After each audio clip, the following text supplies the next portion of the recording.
Have you experienced the awesome power of the Panasonic Real 3DO system? Obviously. Presenting 3DO, the most advanced home gaming system in the universe. It's time to put away your toys. 3DO from Panasonic, Gold Star, and Creative Labs. A new low price and free games. Mind-blowing graphics of Panasonic Real 3DO. 3DO.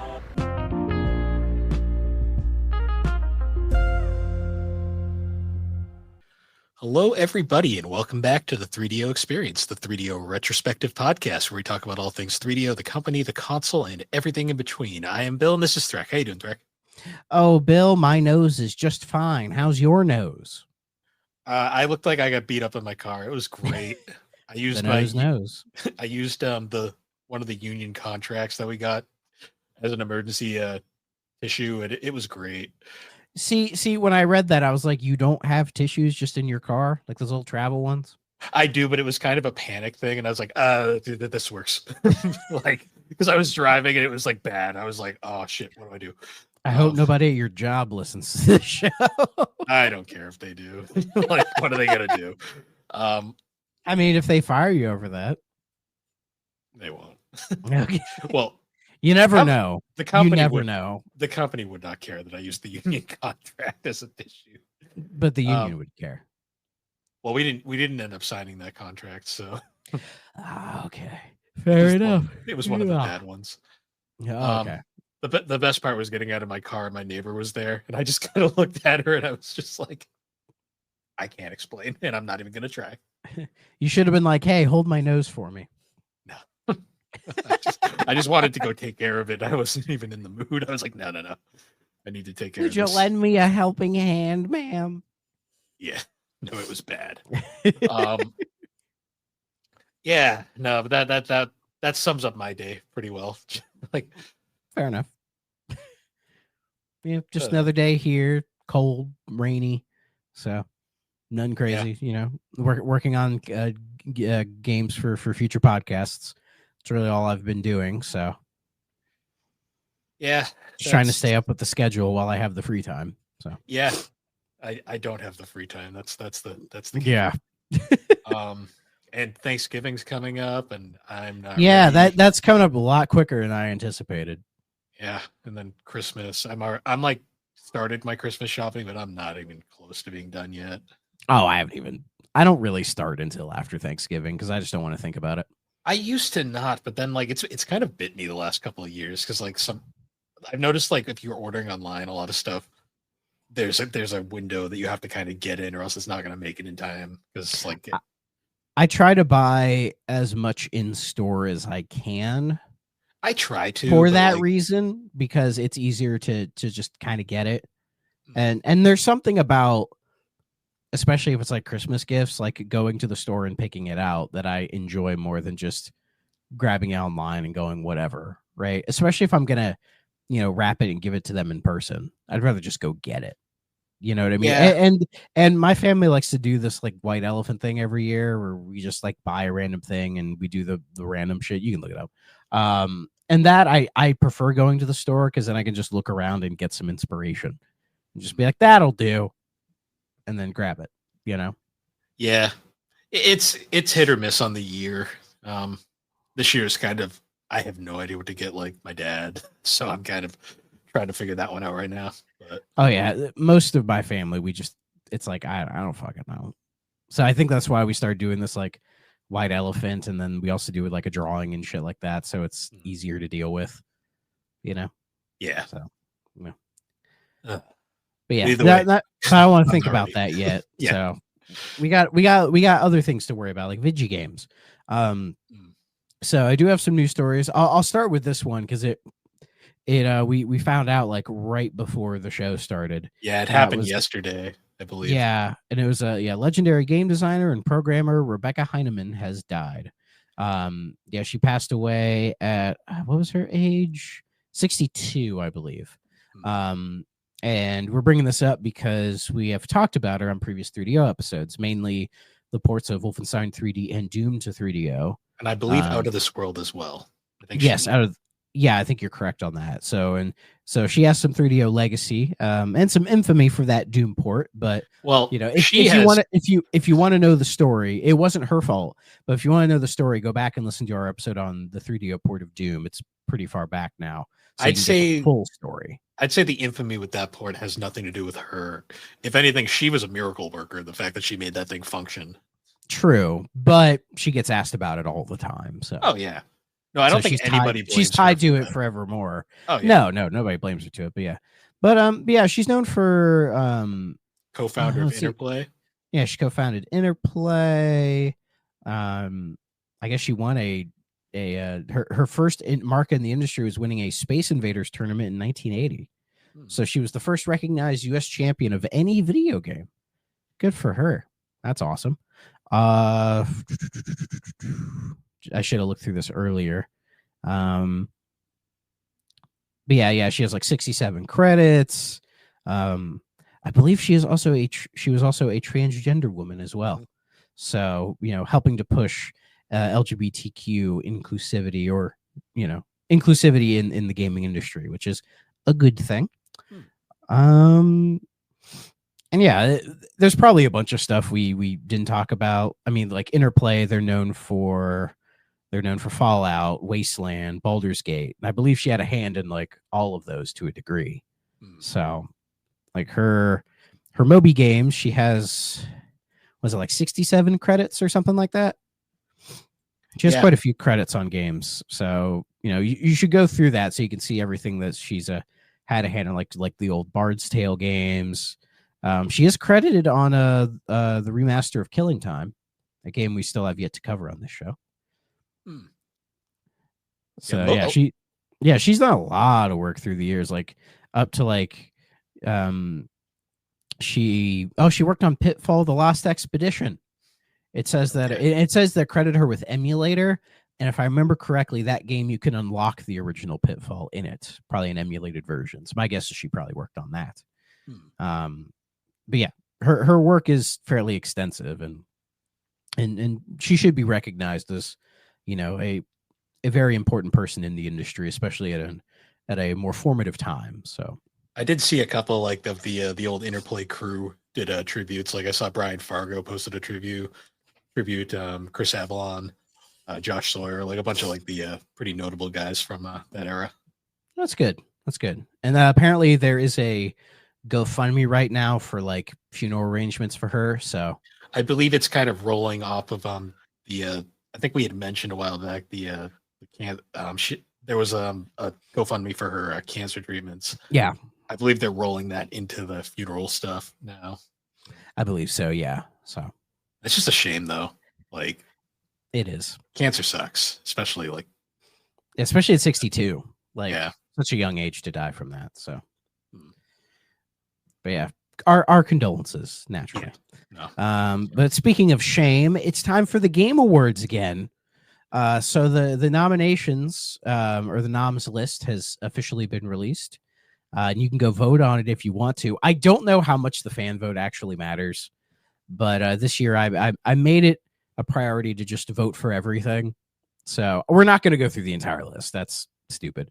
But everyone was like, "Oh, where's going to be the Game of the Year noms?" And they are, if you haven't heard them yet, here you go.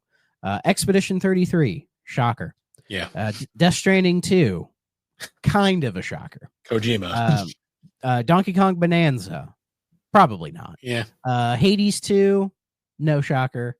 Hollow Knight Silk Song, not even remotely close to a shocker. I guess the kind of shocking one is Kingdom Come Deliverance 2. Yeah, that's like the one game from there that I don't remember. Yeah, well, that came out in like January. Okay. Has an 88 on Metacritic. And I think, some people were surprised to see it because if you're going to look at the Metacritic list, it's not super. There are games that are above it that aren't even here. Like some people said, like, oh, there's no Blueprints or whatever, right? But Blueprints is in, I believe it's the best indie game category. Yes, best indie game and best debut indie game as well. So they'll get some recognition. So there are some Blueprints sickos who are mad. But I mean, for me, looking at the list of all the games, I mean, I went through and cast my vote on everything. It's all about what I expected. there wasn't really anything crazy. I mean, I guess the one thing is seeing Split Fiction not in Game of the Year is a little surprising, considering their last game, It Takes Two, actually won the whole thing in a bit of an upset when that happened as well. So, but I don't know. Do you have any thoughts on this? It doesn't surprise me in the slightest. I have a strong suspicion it's going to be Expedition 33. I think so. That seems like where I believe this is going to go, because that game is just like universally praised. What I've seen, Yeah, still it has like play it, but it has like 15 nominations or something like that. Like, it is all over the place in terms of like what it's getting nominated for. And a part of me really wouldn't be that surprised if it did say, I forget what year it was, but it was like between two games specifically. One game swept everything but Game of the Year, and the other game got Game of the Year. So there's a chance Expedition 33 sweeps everything, but Game of the Year goes to like Silksong or something like that. But I don't see it going to Silksong, and I only say that because I think there is enough detractors to that game that might prevent it. And Hades 2 is possible because I think it's the highest rated game this year so far. True. So the Silksong is a weird one because like that, I have nothing against that game. I didn't really care for Hollow Knight, so I was very meh on it. I need to try Hollow Knight again. So, but how long have I been saying that for? Yeah, I feel like the hype for Silksong pretty much died like a month after it came out, because I don't hear anyone talking about it anymore. Well, because we finally got it, and I think everyone was like, "Yeah, it's a good game," and then they just kind of it's an indie game, so it's one of those, and it's a single player, so you just kind of play it, beat it, and move on. For better or for worse, you're gonna have the people who just play it forever and ever all the time, but I think for the most part, people have their fun with it, and they've moved on to the next thing. Yeah, the one that I find interesting is Donkey Kong Bonanza. Not because it's bad, like from everything. I haven't played it, so I don't have an opinion. But it feels like they have to have like a Nintendo quota in there. I know there's been a year. Well, there's been a year or two where Nintendo hasn't shown up in Game of the Year, but I think for the majority there is at least one Nintendo game, and I guess Bonanza closely fits that bill. Because I Mario Kart World wasn't going to get nominated for that, you know. That's the problem racing games have, is even if they're really good, like they don't get Game of the Year. No, you know, there's like a weird stigma around it. It's like if you remember, kind of like the weird predecessor to the Game Awards, the Spike TV Game Awards. I forget. I think it was 04 or 03 or whatever. They gave Game of the Year to Madden. But that was in an era where Madden was like really, really good.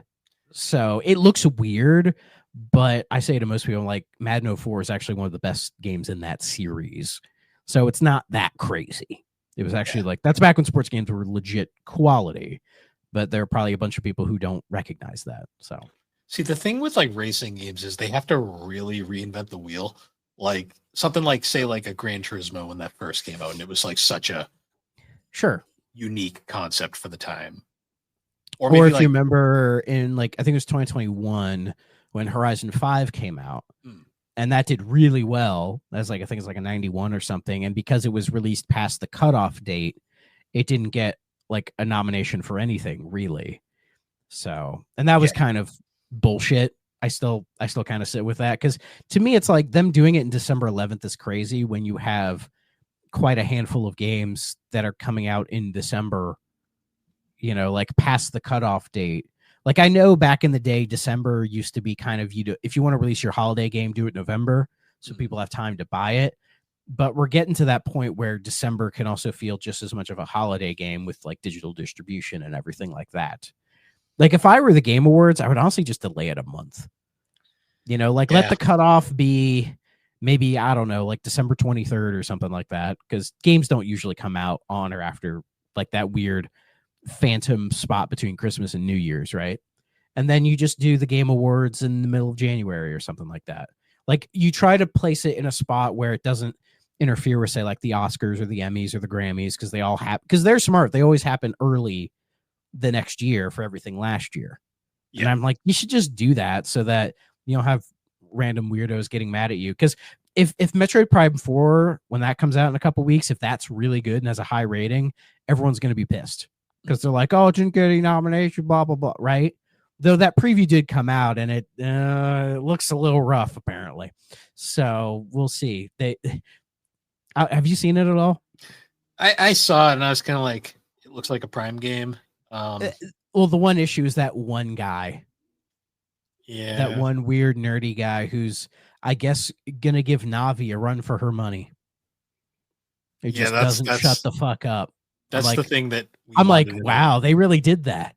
They really did that. Which is crazy to me because like Metroid is almost ubiquitous for like people don't like the little helpers. They like Samus to be 100% on her own. Like people don't like Metroid necessarily for the story. They like it because of the the Metroidvania game design and the kind of lonely, creepy atmosphere that it gives you, very reminiscent of Alien, right? The only game like Metroid game where I enjoy the helper is Fusion, but that's because Fusion did it really well. I think Dread improves upon it because it's the same Dread character. Helped. Yeah, Adam. Yeah, Adam it's the same character. How are that? I don't know. Well, and I love and I love in Dread how they like created the voice for that character. Like it is a really cool like voice design. Like that weird synthesized voice that they do for him is fantastic. I love how that sounds. Like for me, the reason why I think Fusion it works so well is just because of the fact that Fusion Fusion's trying to be different. Fusion is trying to be different, but Fusion also just has a creepy vibe. Yes, it's going for like a completely different thing than Super, which I think is the way to go. And all that, excessive story, which, can get in the way, but it's, trying to deepen the lore a little bit and try to give you a little bit more explanation for what the hell's going on. Fusion also had a really good story, though. Like, it was very compelling. Yeah, I mean, I'm a Fusion defender, you know that, so I think it's great. I think most people defend Fusion these days, honestly. Yeah, people have come around on Fusion, though it's weird to think that people didn't like it at all, but, it is what it is. Yeah. The issues people have with Fusion, I totally sympathize with, but I still think that game's freaking amazing. So what do I know? I think Other M came out and then people realized Fusion's good. Yeah, Other M sort of accentuates all of the bad things about Fusion. Other M is like all of the worst points of Fusion exemplified. Amplified. Yes, exactly. So don't blame them for that. Yeah. Anyway, speaking of not knowing what they're doing, EA Sports says there will be no F126, with F125 getting a paid 2026 season expansion instead. Now, to me, this is kind of a big deal because some people have said it before. What they should do with the annualized sports franchises is instead of just making a new one every year, just do an expansion for that year. And say maybe every 5 years make a new one, that kind of a thing. So to see them dip their toe with this one, I think is interesting. However, this is being done by Codemasters. I think the F1 games are Codemasters, but so Codemasters didn't they recently just get like a bunch of their staff cut? So Codemasters was the main developer from like 2009 or 8ish till present. Codemasters was notably very well received for their games. Like people really enjoyed their F1 games, and then EA bought them, and then suddenly it all went to shit. Funny how that happened. They did have a big layoff, I believe, recently, and because I know F1 we probably talked about it when it happened. Yeah, I know F125 was not well received. Most of the EA.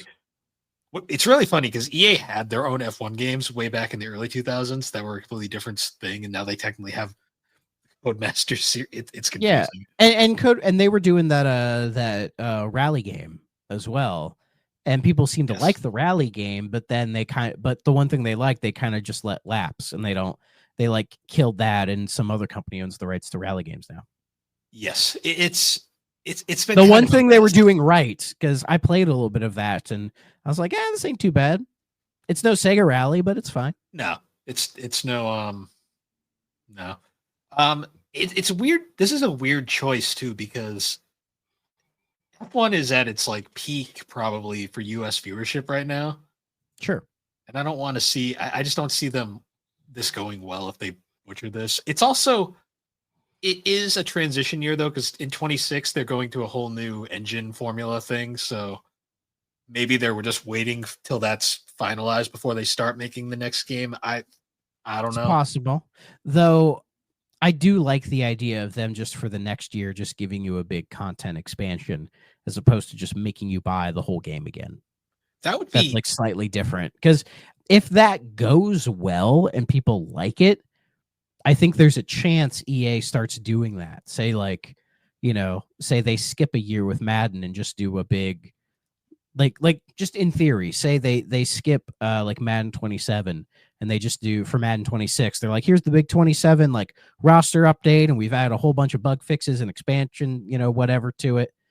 They could do that. Like the whole live service setup you have for certain games, I feel like sports games would actually be pretty well equipped for those. You just buy it once and then they just update it over a period of 5 to 10 years, because then after that they're going to be like, okay, we've redone the whole thing, please buy it again. But I think asking your customers to maybe buy one $70 game every 5 years is better than once every year. yeah. So again, that's all pie in the sky though. Like, I don't know if that'll actually happen. My guess is it won't, because they make so much money every year on Madden, regardless of how good it is. Like, people just buy it anyways because that's like the NFL game. Yeah, kind of. It's kind of like Call of Duty to a degree, where like they could literally release shit and people, or Pokemon actually a better example. Yeah, because literally. Well, I guess because Black Ops 7 did recently come out. I've heard very mixed things about that one. I didn't want to completely. Yeah. I haven't. I will save my playthrough of it for when I get to it on Thrak Ops, which will probably be sometime next year. Yeah. So if anybody's curious to my thoughts on Black Ops 7, it'll be in the future. I haven't even touched the game. Maybe they'll yet, fixed it by then. Well, there are certain things about it I don't think they can fix. Okay, fair. But it from what I've seen, it feels a little like they lost the plot or kind of jumped the shark, or it kind of gets a little too crazy.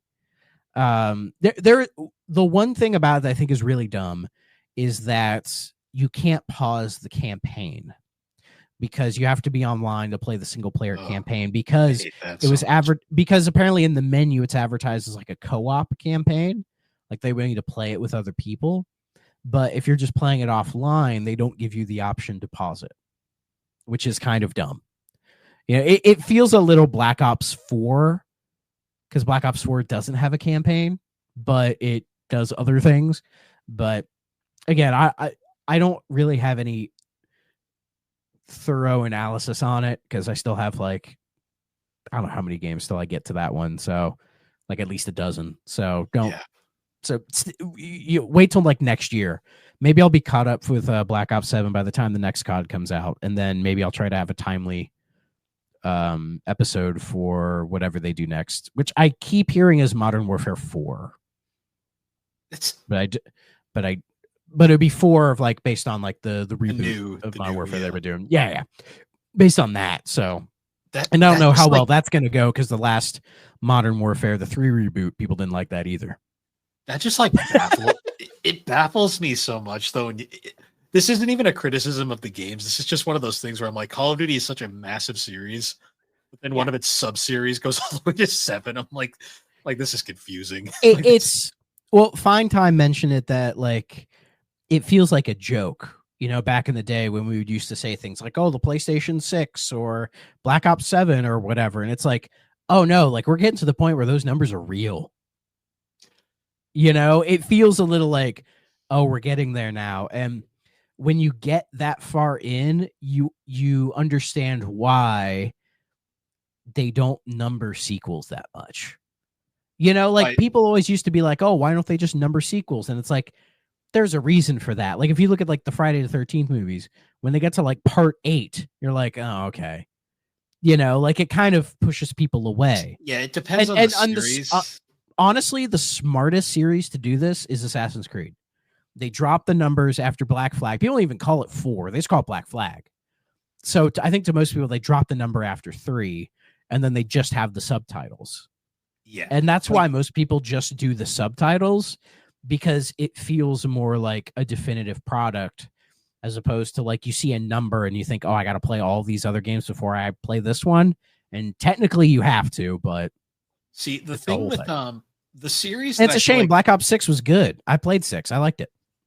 Yeah, the series I think that gets away with it is like Final Fantasy, where like because they're not. Well, Final Fantasy's a little different. I think when you're in that fantasy realm, you can get away with that, especially because it's an anthology series. Yes, as well. This is also it's also like it might be just like a visual thing, but the Roman numerals, for whatever reason, they don't kind of mess with the head as much as like a flat number would. Yeah. When you see flat numbers, I don't know, maybe it makes people think of math class and they get sad or something. I don't know. But like Roman numerals feel more like definitive or powerful, I guess. Again, it's the same with like Dragon Quest. Like any sort of long-standing RPG series. Though Persona's the one exception, because they're just doing the normal numbers and nobody gives a shit. At least not yet. To be fair, Persona's only up to 5, and like they come out so infrequently that it's not a huge. That it's fine. And RPGs get away with it because, as I said, they're most of the time anthologies, and you don't need, like, even the Dragon Quest games, which are all technically connected, you don't need to play 1 through 10 to like 11. You don't. Oh, yeah. You're better off playing 1 through 3 before you play it, but you don't have to. And then there's the Tales series, and we're not even going to get into that confusing. They don't number shit. They do the subtitles, which I think, again, I just think people like that more, so they just don't bother. See, the thing about Black Ops that bothers the fuck out of me, though, is the fact that they started Roman numeral and then they just said, fuck it, number. We're going to be the barcode series at the rate this is going. Yeah, basically. So I just think that's funny.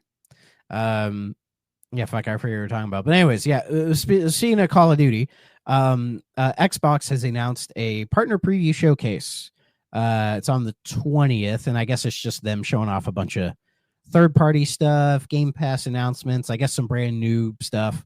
So my guess is no first party at all, just a bunch of random third-party stuff, some games dropping in the Game Pass, all that kind of stuff. I'll watch it. I'll be curious to see what shows up. They did advertise, I think it was 007 First Light showing up, and if it's more footage of that, that'd be great, because I am actually very excited for that game. So have you noticed, I think like we're starting to get like a fatigue with all these like showcases recently? To a degree, but I feel like when you get past like the summer E3 stuff, they get very infrequent. Like I just noticed this year in particular, we had quite a few where like they would happen, and then I'd see people be like, there was a showcase today. Like, well, yeah, and I think the problem is these companies don't really do that much. They just like drop it on like Twitter or something, like, hey, here's our showcase, and they expect everybody else to do the work for them. Yeah. Like unless you're Nintendo or, their directs people always they have the those. benefit that they've been doing this forever. So people are, they've been doing it forever, and they've conditioned people to where if you want Nintendo news, just wait for the directs. And then Sony and Microsoft are still figuring it out. Yeah. Like the Sony ones, people do check those out, but I think people tend to just not like them ever. It's weird. Like every time a state of play happens, every single time at the end, people just go, "That was a fucking buttload of nothing, wasn't it?" Yeah, the only one I actively remember people being happy about was the one where they revealed Ghost of Yotai, and then that was also the one with the Lunar remaster trailer. Like that one, I remember people were hyped about. Yeah, people did like that one. Yeah, that was like the only one I can think of, though. Yeah, and then Microsoft, whenever they do their like yearly E3 showcase, they're usually pretty good. But then after that, it's just kind of usually nothing. Well, we'll get the developer direct, which is good if you're like interested in what they're up to. But that's kind of about it. Yeah. I think it's good that like the big 3, they don't do that many of them. They're just like they kind of space them out. Like, here's one here, here's one there. But it's when you see like Capcom and Sega and Konami and all these other companies doing them, and you can tell they're only doing them because they think they have to. Like, how many Capcom showcases have they done where it's just like, oh, here's a bunch of games you've already announced, we're just going to show you more of it? Yeah, because that's the thing. And then nobody cares. All these games have already been announced at the big 3. Yeah, so it's well, like Yeah, or they save their big stuff for like the Summer Games Fest or the Game Awards, like last year when they announced the Okami sequel of the Game Awards. You know, so and my guess is Capcom will probably have a presence at the Game Awards again. Yeah. So yeah, but anyways, whatever. Speaking of whatever, the first official photos from the Legend of Zelda live action movie have been published. Hooray. Yeah. It's a movie. They look whatever to me. I mean, the dude they have as Link, I mean, he looks somewhere between young Link and adult Link. My favorite You know what I thing mean? ever. Though the lady that's Zelda, spot on. Looks Yeah. pretty good to me. I was laughing because a lot of people were like, I saw a bunch of posts of people being like, posting the Zelda cartoon and being like, I think we judged you too harshly. And I'm just like, guys, it's not even out yet. Give it a. I have a feeling this movie, it's going to take itself seriously. So I hope so. I'm not going to watch it. I honestly don't care. I'm not a big enough Zelda fan to care. Exactly. Just give me that new Sonic movie, baby. Yeah, Sonic 4. I'm hyped for. Maybe we'll get the Sonic 4 trailer at the Game Awards. Maybe. I'd be down for that. They're covering CD, and I'm like, God damn, it looks. Just call it Sonic CD. Do it. Call it the Sonic CD, the movie. That would confuse so many fucking kids. I want them to be confused because then I want people to go, what does that mean? And then I go, oh, do you know what a compact disc is? And all these kids are like, what? Because there's going to be a huge amount of kids that are just going to go, what the fuck's a CD? And then I go, CD's nuts. Haha. But then after that, I have to explain to them what a compact disc is. Like, exactly. I love the juggle thing because it genuinely means that like, we don't know. We don't even know. It's fine. It's harmless. Yeah. So yeah. Speaking of harmless, a fan group has gotten Concord working again, but warns of potential worrying legal action by Sony. So some fucking weirdos found a way, I guess, set up a fan server for Concord to get it working. Good for them and like the dozen people who genuinely still want to play it. But I guess they're worried that they might get DMCA'd by Sony, though they haven't yet. They haven't said anything. My guess is they're probably not going to care. My thing with Sony is they probably see this and they're probably like, we don't have time for this. Like, just don't start. They're probably like, just don't start trying to make money off of it and we'll leave you be. Let's see. Although it doesn't appear that Sony has threatened legal action against the project itself, the YouTube videos showing the game running on custom servers has been hit by DMCA takedowns by MarkScan, the digital asset protection firm that's issued numerous DMCA strikes on behalf of Sony in the past. So they probably know about it.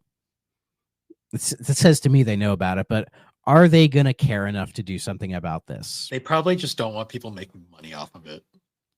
Yeah, and I don't think they are. They're probably just like, oh, we just like a couple people still want to play this game. And I'm just like, fuck it, let them. Who cares? It's probably one of those cases where Sony's like, we don't have the time or care to set a lawsuit up for the thing we're trying to forget about. Yeah, exactly. So whatever, right? Who cares? Let's see. A couple more things before we're done. I have 2 Rockstar things. Before we get there, though, I do have to say, yes, people are making servers for fucking Concord. We couldn't get a goddamn Mag revival. Like, come on, that game was fun. I think Mag does have custom servers. They do. They're not as easy to get to anymore because of older hardware. Yeah, and probably the people who care enough, they're probably few and far between. So I'm sorry, Mag fans. Go to MagFest. The dev for Mag doesn't even exist anymore. So, all right, but I got 2 things about Rockstar. Do you want the good one or the bad one first? Let's do good because sure. Okay. Red Dead Redemption is officially coming to Switch 2, PS5, Series X, and mobile next month. So they just, out of the blue, were just like, oh, we're doing a big old update for the game. So it'll run at 4K and 60 FPS, have HDR support. The Switch 2 version is going to run at 60, all that good stuff. So, and if you already own the game for, say, Switch, PS4, or the backwards compatible Xbox version, you will get this upgrade for free. That's always nice. And that's coming out December 2nd, which is coming out very soon. And honestly, a free update to Red Dead Redemption might just be what I need to play it again, because it's a great game and I haven't played it in many years. That's the first one, right? Yeah, that's the good one, where I see that and I go, hell yeah. I would like them to do that with, say, LA Noire, because I own the remaster for that, and it is barely a remaster. It's clean. That's about it. Iffy. I would like to see them do this with, like, honestly, if they did a re-release of Bully, where they bumped it to 4K 60 with all this stuff, oh, I would be so happy. And do it with, say, LA Noire, give it a nice clean, you know. I get the sense that when we get past GTA 6, they're actually going to do more like remasters and cleaning up their past projects and bringing them up. So I think enough people have said things about it that they're like, we should probably, you know, bring GTA 4 up, bring Bully up, bring LA Noire. Like, I have a feeling they will probably do more of that, and it'll be like quicker, cheaper projects than GTA 6. It'll probably never happen, but I want to see Midnight Club make her come back. Midnight Club would be dope, but I have a feeling that's done too. I'm sorry. No, that team got canceled. I want Rockstar's Table Tennis too. Yeah, but we ain't getting that, unfortunately. So what's the bad news? More than 200 employees at Rockstar North have delivered a management asking that their fired colleagues be immediately reinstated. So if you remember a while ago, Rockstar just let some people go for misconduct when it was all tied to like union shit. And morale was really, really down. So yeah, a bunch of people at Rockstar North have, you know, come together to be like, hey, bring these people back, you motherfuckers. You can't fire us all, can you? So it's one of those things where I'm like, I'm glad that they're doing it. It does worry me a little bit, because then I'm like, oh, are Rockstar going to get real evil? I don't know. And this is regardless of if it affects the GTA 6 launch or whatever. I don't really care. The way Rockstar's set up now is so weird too, because technically, like, all of their studios still exist, like Rockstar North, Rockstar San Diego, but they're all just kind of merged together into Rockstar Studios, and they all just work on Grand Theft Auto now. Yeah, like they're at that point where they've like put all their eggs in the GTA basket, which is why I'm hoping when we get past GTA 6, maybe they'll actually diversify and do different things. That would be nice. I'm not saying that's gonna happen. I don't think anybody can guarantee that. But man, I remember once in the middle of GTA 6's development, a small group like pitched Bully 2. Like, had a vertical slice, the whole thing. And Rockstar said, we got to focus on GTA 6. And if you remember, there was an article, I think we talked about a while ago, where like remasters of a bunch of old Rockstar games got put on the shelf to finish GTA 6. So in a sense, I get it. It's going to be this like big, massive thing when it comes out. So I think there's one all hands on deck to get it done and ready to go before it launches, right? But then I get the sense Rockstar probably isn't thinking, oh, what do we do then after that? Like, what's the plan? Like, we assume there'll probably be another Red Dead, but outside of that, like GTA 7 is probably not going to be for another like 20 years. So what do you do? You know, they've killed pretty much everything else. Do you bring them back? There's like, here's a new Manhunt. Like, would people care? I would love a new Bully, but then you have to reintroduce Bully to everybody. They get really dumb and they're like, hey, Smuggler's Run 2. And Body Harvest 2. I'd actually kind of be down for that. Not gonna lie. Space Station Silicon Valley. It works this time. 2. Just a 2 on it. It actually functions. They actually make Agent. Yeah, I know.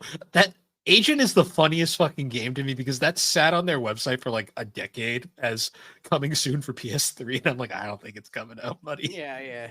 Well, I think it was one of the Housers like did the interview, and somebody asked them about Agent, and they said they just couldn't make like a stealth game work in the kind of an open world environment of like a GTA game, which is funny because then the Hitman trilogy came out, and I don't think those are open world, but they're more of like a sandboxy thing, I think. So like IO were able to kind of figure it out, but in their own kind of twist. So maybe they saw that and went, "Oh, we should just shit." Yeah. But maybe Rockstar just wasn't up to the task of making like a secret agent type of a game, you know? And then it happens. Nobody's Or the perfect. people who pitched it initially left, and then it kind of just sat there for a while. Or my Or favorite it could is be, or it could be a combination of everything. I'm convinced they just forgot it was on their website, and then they one day realized, oh shit, get rid of that. Yeah. So I would think so. But yeah, we'll see how this affects things going forward. But hopefully they get those people back. That'd be nice because seeing these people like sign that, and then like some of the staff have like been protesting outside the office.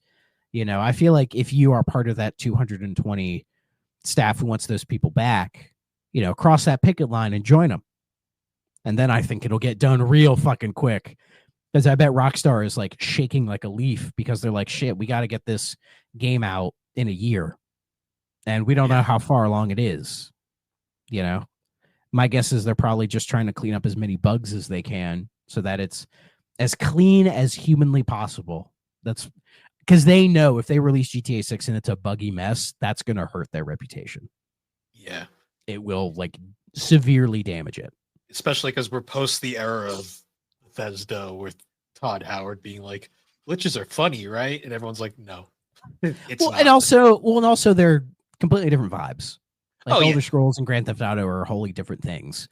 I use Bethesda as kind of like the point where people really started getting annoyed by these basically broken games getting released. Yeah, that's fair. I always bring up Bethesda just because Todd always has to be like awkward and make it really weird about everything he does. But that's Todd Howard for you. Oh yeah. No, he is. He seems like a very genuine guy, but sometimes he says the dumbest shit. It is funny as hell. I like Tom Howard. I like Todd Howard. I just think he's just a little weird. Like I don't think he's a bad guy. I think he's just a bit kooky. That's why most of his recent appearances he barely says anything because he doesn't want to get another freaking quote. Yeah, well, and probably because now that he's like under the guise of Microsoft, he probably has to choose his words a little more carefully. Yeah. That would be my guess. Is that they're probably like, hey, like tone it down so then we don't have to deal with all the stupid shit you say all the time because it would reflect on them. Just how it is. Yeah. All right. Last thing before we get to the games. This isn't really a news piece. It's more I just want to let people know. Immortals Phoenix Rising is free to claim on PC. So Immortals Phoenix Rising was that Ubisoft Breath of the Wild clone that came out many years ago. It's gone down as a bit of an underrated game. Its sequel unfortunately got canceled. That was in the works. But if you go to the Ubisoft store, you can get it for free until the 2nd. Now, unfortunately, buying it off the Ubisoft store means that it's going to have to like use its own launcher and all that other bullshit. So if you don't mind dealing with that and just want to play this game that you're like, oh, everybody said it's good, but I've just never got the chance to. Well, here you go. It's free on PC till the 2nd. So I figured I'd just let you all know. I do have a copy of it down there. I've just never gotten around. I think I bought it for like $3. It was always so I would really like to play it. It looks awesome. It's one of those games where I would always see it on the shelf and I'd be like, someday. And I just never picked it up. Yeah, exactly. You could probably find a copy of it for like $5 or less. I see it at my retro store all the time. It's always on the shelf, and I'm always like, someday. And then I buy something stupid. That's the thing. You'll buy it and throw it on the shelf like everybody else did. Well, I literally my most recent trip to the retro store. I think I literally went there, saw it, went, oh yeah, that, and then bought NASCAR Arcade Challenge and walked away. So, oh, that sounds like you, Bill. That game's a fucking pile of shit too, but that's besides the point. All right. So that is all the news this week. We did get new Nintendo music. We did. We actually got a few because we didn't cover it last week when we had the Remember 64 guys on. Oh yeah, I forgot to ask. Yeah, what did we get? It was nothing. I have no idea what we got last week. Literally no idea.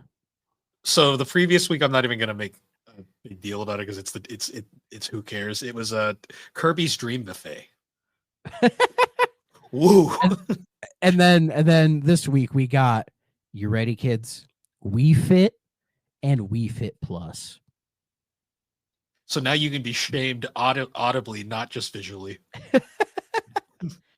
Do they have the overweight sound effect? Please, I hope. I hope they do, because that's just funny.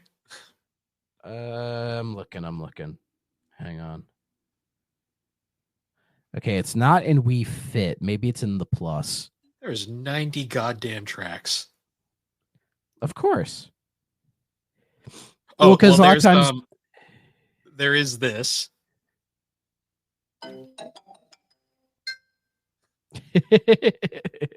For if you're obese, which is everybody in that game, because the fucking BMI does not work for shit and Wii Fit. It does not. If you are in perfect health, that game will flat out say you are obese. And I'm just like, great. Thanks for making me feel like shit. Yeah. Yeah, I love that. And then there's, hold on. Well, let's see. There's a underweight. That's a sound effect that no one's ever heard. Normal. Overweight. And then obese. See, no one's ever heard the underweight sound effect because fucking that it just doesn't exist. You have to be like a ghost. I swear to God. A ghost, a spooky ghost. See, I'm glad that Nintendo learned their lesson and made like this, which is actually fun. Yeah. They had to figure it out. You know, it is what it is. Well, so. No one wants to Yeah, play. if you're just dying to listen to that chill ass yoga music from Wii Fit, here you go. Yeah. I mean, nobody wants to play a game that actively shames you. We might as they realized real fast. Let's just That's not true. We all play Souls games. What are you talking about?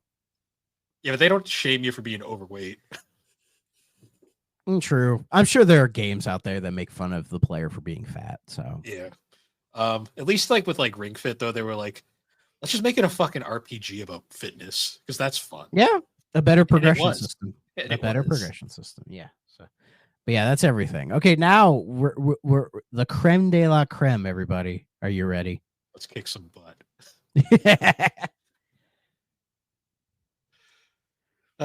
So we're returning to the wonderful world of American laser games. Our boys, like the true G's. So I do want to say we originally planned to have Casey on again for this episode. Unfortunately, he had a few work issues. I don't know exactly how I was going to get into it. Something came up. Yeah. So we unfortunately had to go on without him, but we'll be sure to get him on again in the future for something. Oh, yeah. I mean, we still have a handful of American laser games to go. So we ain't done yet. But yeah, so we are talking about the duo of Crime Patrol and Crime Patrol 2, or as the 3DO version is simply called, Drug Wars. They didn't want to associate it with Crime Patrol because this is serious business. There's just something funny about that cover too, because it's the same cover as the regular Crime Patrol 2, but they just got rid of that. It just says Drug Wars with the guys on the boat. Well, and one of the guys on the boat, he looks like Jesse Ventura, doesn't he? Yeah. Yeah. So very traditional American laser fare. The acting is wonderful. So last time when we talked about was Who Shot Johnny Rock, I think you and me were disappointed at the game's kind of lack of cheesiness, that it felt like they were either trying to take it too seriously or they were trying too hard to be corny and they just weren't hitting. You know, there was something about it where it felt off. Right? I think they were trying too hard to make an actual game. Like it felt very Digital Pictures in its Progress style. Yes. Where because Digital Pictures is kind of like inadvertently kind of silly, whereas American Laser Games is intentionally trying to be silly. Yeah, Digital Pictures tries to be serious and ends up being cringe. Yeah. American Lasers knows exactly what they're doing and they are fucking phenomenal at it. Yeah. And so after that one, we were like, man, hopefully we can get back to that Mad Dog McCree level with, future games. Because the last Bounty Hunter, I think, is still like the peak of full motion video in this style. Yeah, that Mad Dog McCree trilogy is amazing. You'd be amazed how many times I've recommended that to people. like unironically, like go play it. It's awesome. So we get to Crime Patrol, and it's one of those like, who shot Johnny Rocket didn't have the sauce, right? Didn't have the Mad Dog sauce. There was a few moments in Who Shot Johnny Rock, but for the most part, it was a very lackluster game. Exactly. But Crime Patrol, on the other hand, you talk about a game with the sauce and the juice. Oh my God. I don't think it hits the Mad Dog level, but it is like right there competing with it. You know what I mean? So right off the bat, I will say the thing about these games that I really like is that the progression is straightforward. There is no bullshit. You just basically play right through. Yes. Yeah, there's for the first Crime Patrol, there's like basically no story setup at all. They're just like, oh, you're a rookie, do these things. And one of them is like your like training gallery shooting mission or whatever. It's like Hogan's Alley, but like not. Yeah, and I don't know if I ever properly completed it, because I would do it, shoot the couple guys, and then there'd be like one or two people doing like, don't hit me, and I wouldn't hit them, and then it would just boot me back out. I'm like, am I supposed to hit them? I don't know. I don't know, right? But the first level is, I guess, like a TV, like a appliance, like a TV store, like a I don't know, like a Circuit City or something. Do kids know what Circuit, like a Best Buy or something, like is getting robbed or whatever, and you have your police lady partner with you. She never introduces herself. I don't think we ever know her name, but she is wonderful. Yes, let's kick some butt. And then you're walking around shooting people, and it feels very Mad Dog McCree. And I remember playing it thinking, boy, we are back. We are so back. And it's so good. But it doesn't really crank up until later. Oh yeah. Like the moment where I realized this is great was in like the first stage with her where excuse me, where she finds that electric fence and she's all like, that'll be a real shock for you or something like that. But that's then a little later. That's a little later. Not in the same mission I was talking about, but yeah. It's in the rookie chapter though. Yes. Because we get the wonderful line after the one of the convicts runs into the electric fence and gets brutally shocked to death. He just looks at the camera and goes, "Save the state some money at that one," with a troll face. And just walks off. I'm like, God damn, I love this. And yeah, but like, oh my, this game doesn't have as much of the quirky one-liners as Mad Dog does, but oh boy, does it have the fucking stunts. Like you have like people falling off of bridges, like cars just like veering off into nowhere.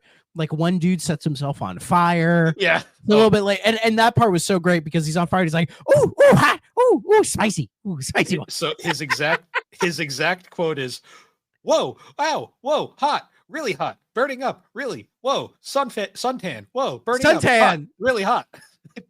Yeah, he said suntan.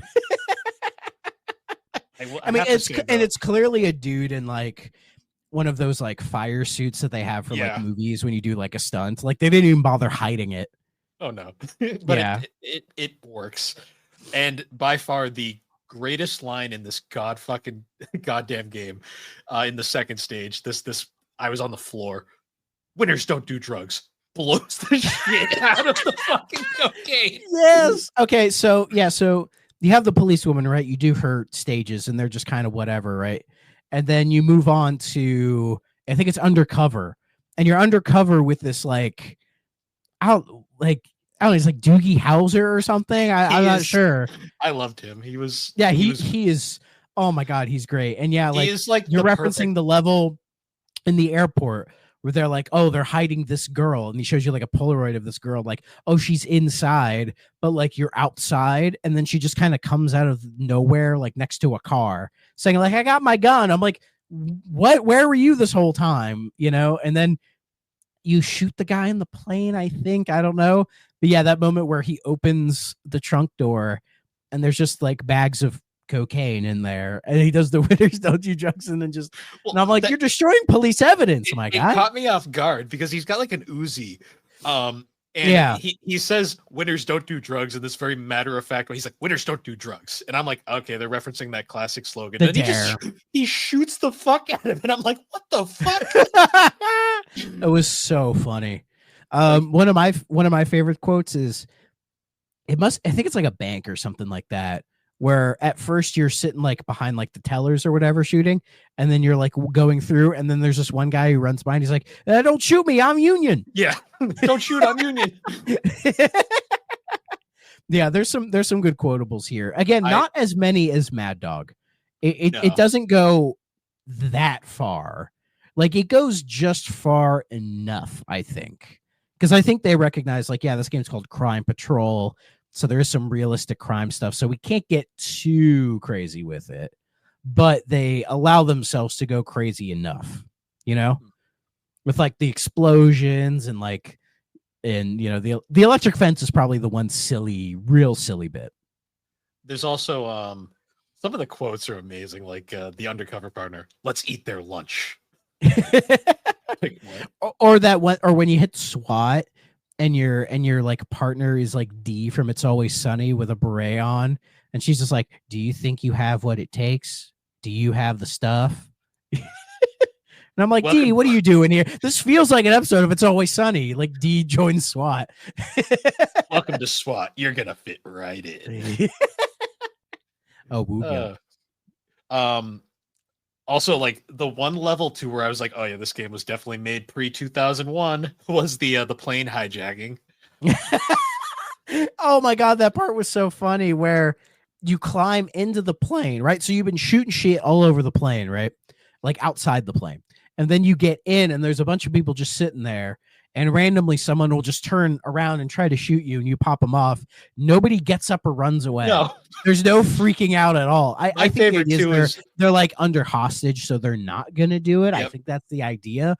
But it's so funny how like almost every like non-enemy character is so nonchalant about everything. You know, I think they play it for laughs when you're at the strip club. In the undercover spot, and that part where he's like, "Oh, can I?" And he goes to the bar. He's like, "Oh, the usual." And they give him a fucking like kids lunchbox Yoo-hoo, like literally the kind like the little cardboard ones with the straw. And he's like drinking that like the whole thing. And I'm like, did Yoo-hoo pay for this, or did they just like knowing American Laser? Probably not. We'll get back to the strip club because I do want to talk about a few things there. I was gonna say with the plane though. There is some great moments in that, like when you're making your way down the fuselage, you turn the corner and there's a stewardess like washing like dishes, and she looks so offended that you pointed the gun at her. She's like, "Don't shoot!" Yeah, and it's like, why is she there all nonchalant? But then the best one is when your partner in the SWAT, he opens up the bathroom, and then the other one pops on and goes, "Get back in your seat!" Like, or when you shoot the guy next to the pilot. And he's just like, well, that'll give you some frequent flyer miles. Yeah. Just so stupid. I'm like, this is great. This is so good. Yeah. Or when you rescue the businessman in like the airport and he's just like, can I offer you in some insurance? Oh, yeah. He's like in the back room. Yeah, just tied up. And then once you get to him, he just smiles and he's like, and you shoot. And the guy that was holding him hostage has some great pants. They're like leopard spotted pants or whatever. I'm like, shit, where can I get a pair of those? And he's like, yeah, about the insurance. I like the I believe it's like SWAT too, like the partners, like the very typical like badass black guy. And he's all just like every one of his quotes. He's like, if you shoot an innocent, he's like, shot an innocent. And he's just very matter of fact about you ain't got what it takes. Or if you die, he's like, you're done. Like, you're done for. Yeah. Like the death quotes aren't as good. Well, we don't have the character that game. The racial stereotypes, yeah. Yeah. I was gonna say though with the strip club, one of the funniest scenes is that one scene with the stripper just dancing there and the whole time. Yeah, that's what I was gonna reference. She's just dancing on the pole, and then people are watching her like everything's fine, and people are just getting shot left and right. See, I was like, it's like a Tim and Eric sketch. The whole time I was just like, I'm sitting here going like, do I shoot the stripper? No, don't do it. Don't do it. I never tried. I was tempted to just to see what happened, but I was like, no, don't do it. Don't do it. She's innocent. Dude, it's a video game. Who cares? I think I should have looked it up actually what happens. My guess is probably nothing that spectacular. You probably get yelled at. Exactly. And that's the thing, Yeah, the death ones they're just not as good, which is a shame. I will say though, after you finish the strip club scene, there's that great scene of like the stripper goes to your partner and she's like, "Hey, can I offer you a table dance?" And he's like, maybe we'll get a rain check this time." He's like, I got shit to do. He's like, "Not right now. I'm with the other guy." I'm with the boys. Yeah, and then like at the Delta Force, like there's that little bit at the end where you're like saving the plutonium or whatever, and they do the nuclear plant. and they do night vision, which literally I think all it is, they just put a green filter on the footage. Like they didn't darken the room or film it in night vision or everything, because in that night vision you're still seeing like light and everything. And I don't know if anybody here has ever like put on night vision goggles, but like if you see a bright, like somebody just turns on a normal light, you're in night vision, that's gonna blind you, dude. And if you look, there's like bright little flashes of light everywhere, and I'm like, yeah, they just took the footage they had, just threw green on it, and they're like night vision, which I thought was funny. So the rookie partner, I just looked up some of the quotes because they're amazing. The rookie partner has some of the best quotes. If you die, it's all about kicking butt. Those ones are great. If you die, there's also, and you think you could have been somebody.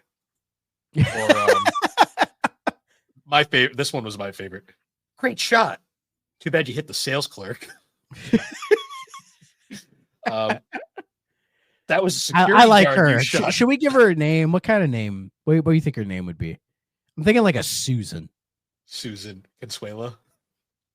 No. She looks just white to me. I don't know. Susan Jones. Jane Doe. Jane Doe. No, that's SWAT girl. She looks like Jane Doe. Or Jane D. She looks like D from It's Always Sunny. Oh, and then my favorite, one of the death quotes. Too bad you're out. I've been beginning to like you, pal. Yeah. Everyone turns into Dick Gumshoe in this game, and you're just pal. Yeah, this one was good, and it was short. Like, oh yeah, I think I knocked this thing out in maybe 30 minutes. Oh, it wasn't nearly as hard as Mad Dog, because then you don't have to do the showdown every time. Oh, yeah. And the different sections, I think they're all better paced here. You just kind of like knock them out one by one, boom, boom, boom, and then each time you move up, it's like a checkpoint. So if you do game over, you can just start back at whatever set you have. Like, it has a better checkpointing system than Mad Dog. It kind of reminded me a lot of Last Bounty Hunter's setup, where it's basically like each one is straightforward.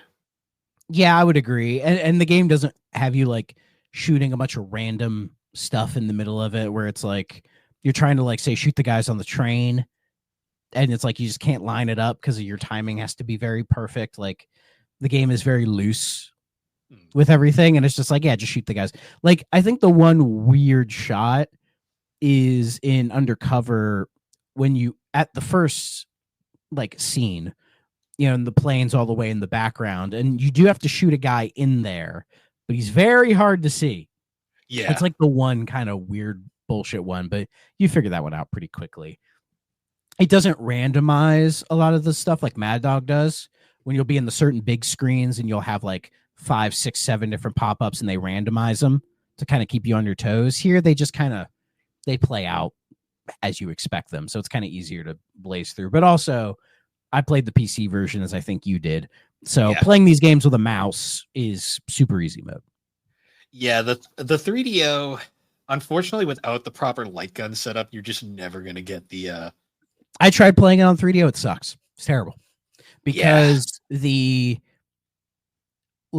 hit detection is not great, and that cursor default speed is so slow, and then the speed up is way too fast. There's no like solid middle ground. Like, I couldn't get through the first section. I just couldn't get through it, and because I just couldn't line things up properly, because I just didn't really have, the game just wouldn't give me the proper time. But then I, grabbed the DOS version, thanks my abandonware, booted up, started playing it, no problem, and got to those same sections, no problem. Just blazed right through. I love the soundtrack too. It is very fitting for this style of game. Yeah, it's pretty good. A lot of bongo drums, and I'm all for that. Yeah, why not? This one was an absolute banger. It was like kind of like the perfect game.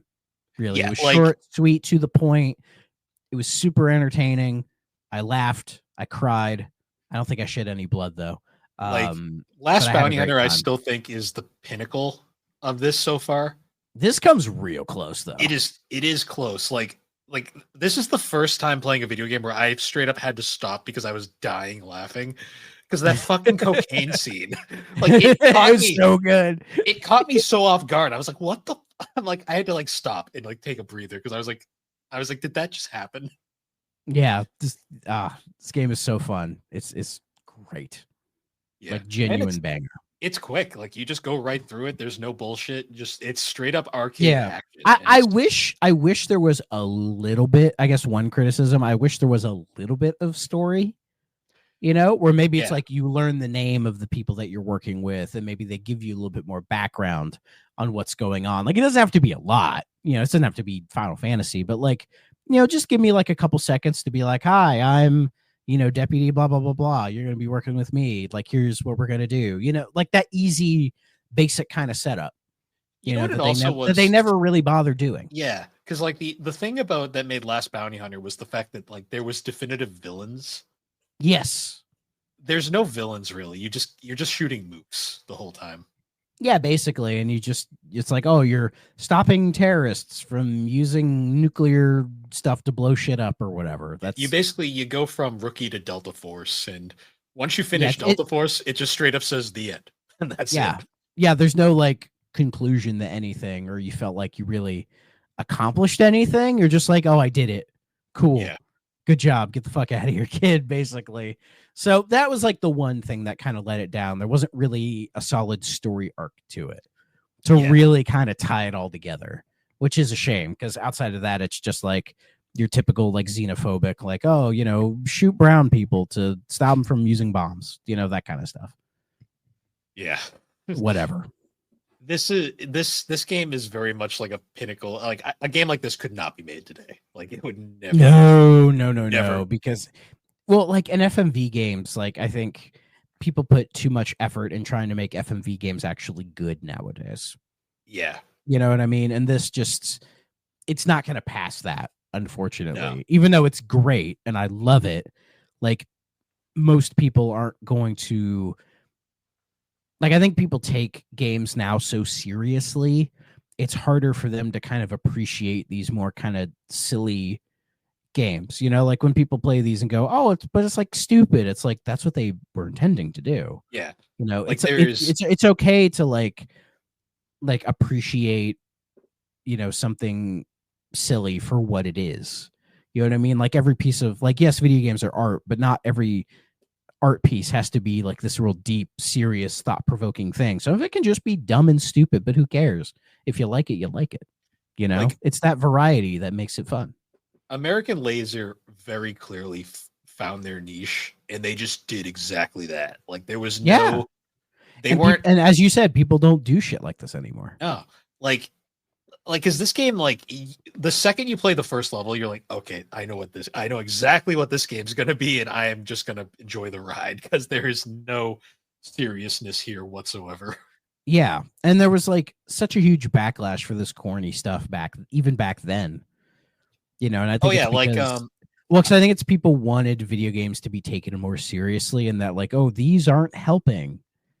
But at the same time, it's like saying, like, oh, we can't take movies seriously because look at all these like dumb screwball comedies that are coming out, and it's like, so what? see, like I always think like the AVGN's Sega CD review, where I believe he just kind of like he when he's going over all the full motion video games, I believe he offhandedly just kind of mentions Mad Dog and doesn't really go very deep into it. And like I was always kind of like, they kind of just threw that one in there, but like that one is nothing like any of the other games he was talking about.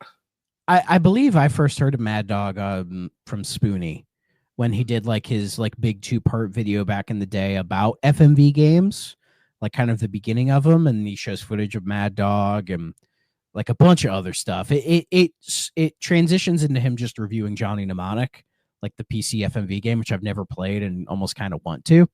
But like he mentions Mad Dog in that vein, so that's kind of where I first heard about it. It's kind of interesting now that the reason why a lot of these games are so fondly looked back on is because people are just tired of like overly serious games, and sometimes we just need something dumb to laugh at. Yeah, yeah. Again, it's that kind of balance you need. Like, I mean, I love, serious games as much as anybody else, but a game like Crime Patrol gave me so much joy, that I can't take that away from it. You know what I mean? That I just really enjoyed my time with it. Yeah, it was short, it was sweet, it was to the point, and I fucking loved it for how fucking stupid it was, start to finish. And there ain't nothing wrong with that. No. There are stupid meme games these days. So it's not like silly games are completely gone. We still get stuff like Trombone Champ. Yeah, true. The only thing I will say about American laser games is they're dumb, but they put effort into the dumbness. Yeah, they do. Like the production value on Crime Patrol is not the worst, and they're able to like get like half decent locations when they film this stuff. The sets look good. Like they're not bad sets by any means. Not at all. And like the prop guns that they're using, they almost look like they're just real guns. I wouldn't be surprised if they rented a plane to do the plane scene. Yeah, like they straight up got a plane. So good for them. There's all that Mad Dog money. Yeah. So Crime Patrol 2, Drug Wars. The Drug Wars, yes. I didn't like this one as much. No. Well, this one has a story, or at least it tries to. Yeah, this one tries, but it kind of goes a little too hard because it tries to have like this like interesting like drug cartel guy as like the main villain. Yeah, and his entire but they never flesh out his character at all. No, the most his character is anytime he's on screen, he's just surrounded by women in bikinis. Like that's and he's just like, hey, what's going on? Do you need some drugs? I got some drugs, Yeah.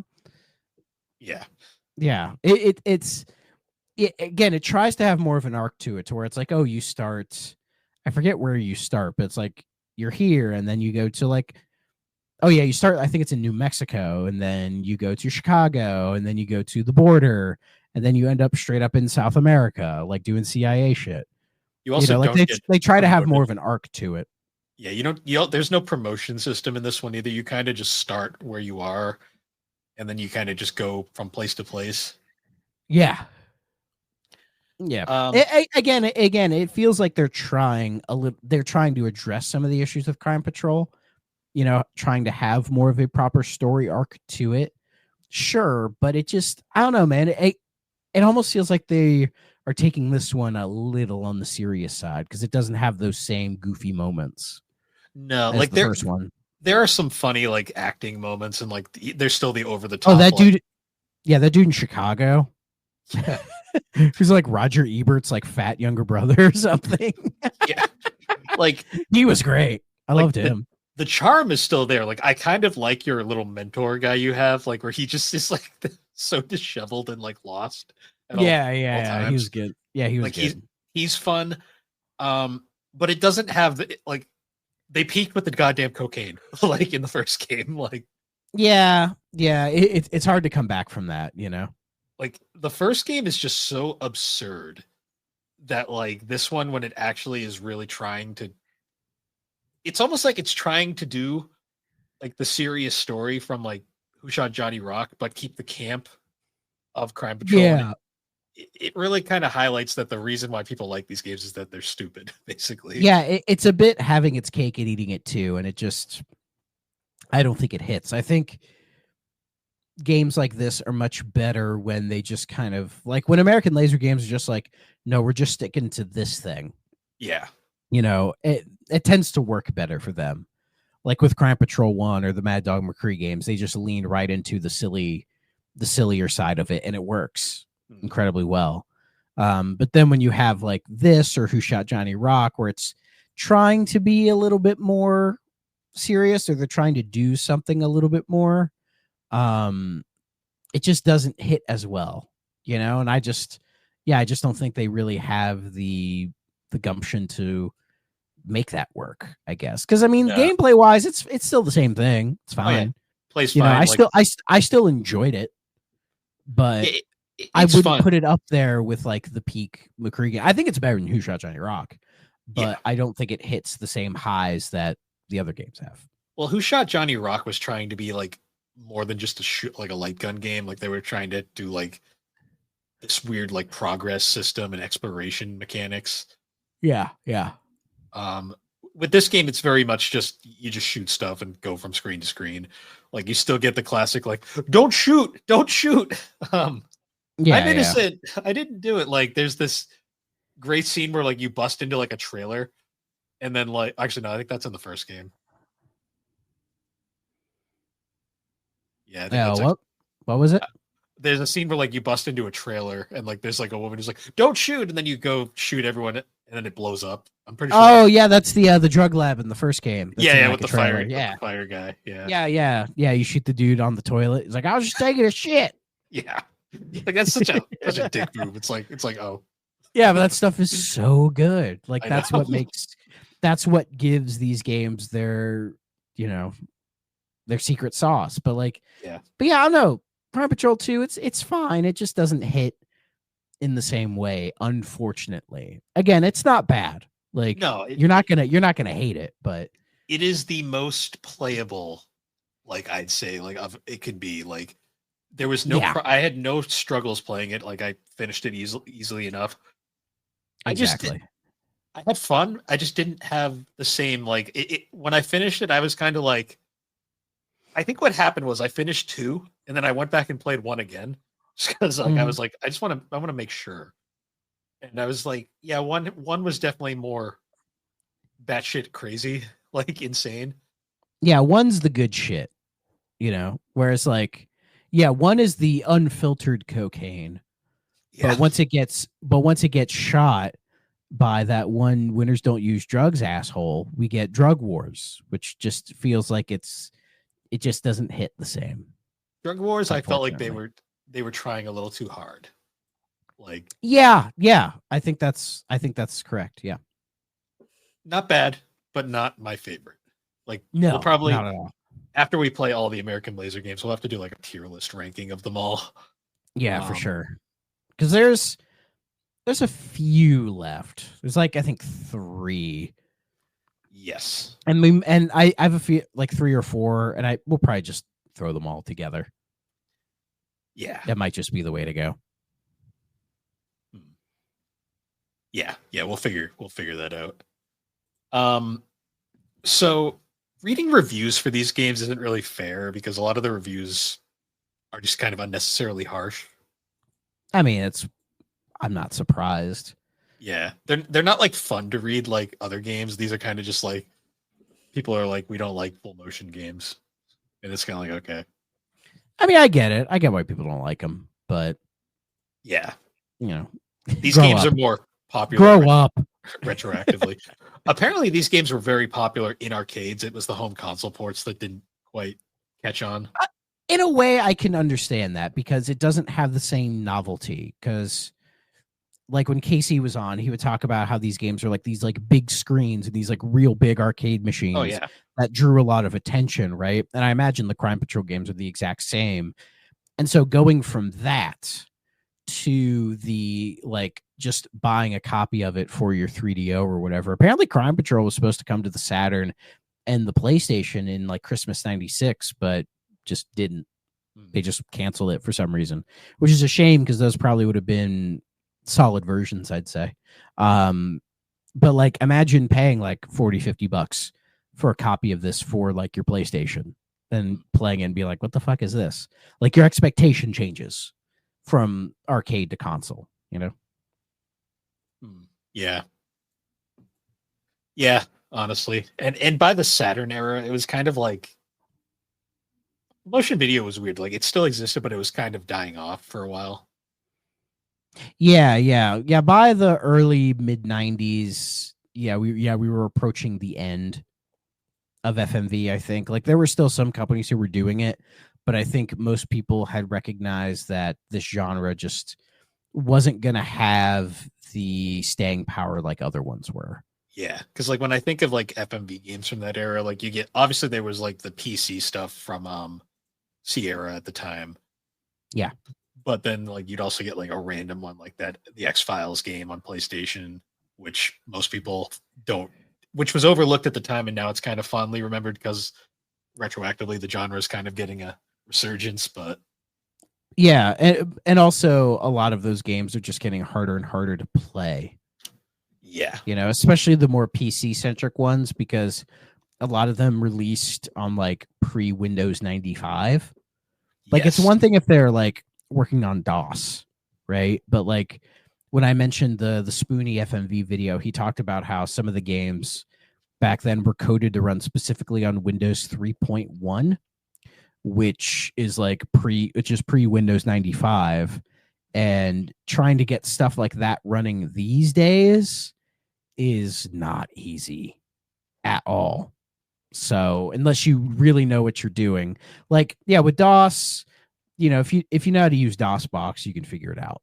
That's not that difficult. But anything before that or anything beyond that can just be too much. But what's great is with these Crime Patrol games, like I downloaded the DOS version, they boot up just fine on my Windows 11 machine. Nothing, just turned on and started working, which was awesome. Yeah, because I was afraid I was going to have issues. Yeah, no, I was actually amazed at how well these ran, in all honesty. Yeah. That being said, must play, okay, stay away. I'm thinking Crime Patrol 1 is a must play. 2, okay. I would argue they're both must plays. Yeah. Especially because the second, again, both of them are like 20 minutes apiece. Play Crime Patrol 1, like absolute definitive must play. Crime Patrol 2 is like a soft must play. Yeah. Like I'd recommend it, but I wouldn't recommend it over the first one. I'm going to say like it's still pretty good. I'm going to say like kind of like half and half, like okay / must play, kind of in that territory. Sure, why not? Because it's definitely not like if you only had time to play one, you'd play the first one. Absolutely. The first one is absolute fire. But yeah, so Crime Patrol, that was very that was refreshing. I also needed something stupid like that. That's fair. But next week, no idea. We'll have to think on that one. Yes. Oh, it's next week's Thanksgiving's next week. Yeah. So I don't know if we'll be able to throw that one together or not. Yeah, we'll figure that out. But anyways, guys, once again, thank you for joining us on the 3DO Experience. You can find the 3DO Experience on all the major podcasting platforms. And be sure to check us out over on the Superpod Network, superpodnetwork.com. Awesome site. You can find all sorts of different videos, blogs, podcasts. Yeah, so fun stuff there. The new Thrak Ops just came out. Thrak Ops. Yes, Thrak Ops 6 is out on Call of Duty 4 Modern Warfare. Go listen to it. And the Thrak Ops 7 about a good world at war here hopefully will be out soon. I'm thinking it'll probably be out before the month is done. Okay. So I want to get World at War done then, and then clear out Modern Warfare 2 and Black Ops hopefully before the year is out. Nice. So yeah, but my vacation kind of put me off track a little bit because I was hoping to end this year with Black Ops 2, which would be the last of the 360 games, but that is not happening. So as long as I can get to Black Ops 1 before the year's out, I think I'll be good. And before we sign off, be sure to look out for the follow-up to our previous episode where we will be guesting on Remember 64 to cover Sarge's Heroes 2. So be sure to look out for that when it is eventually out. Exactly. And once again, guys, thank you for joining us, and we will see you all later. Bye-bye.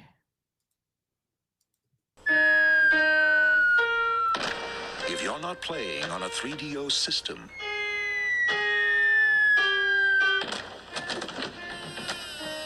what are you playing with?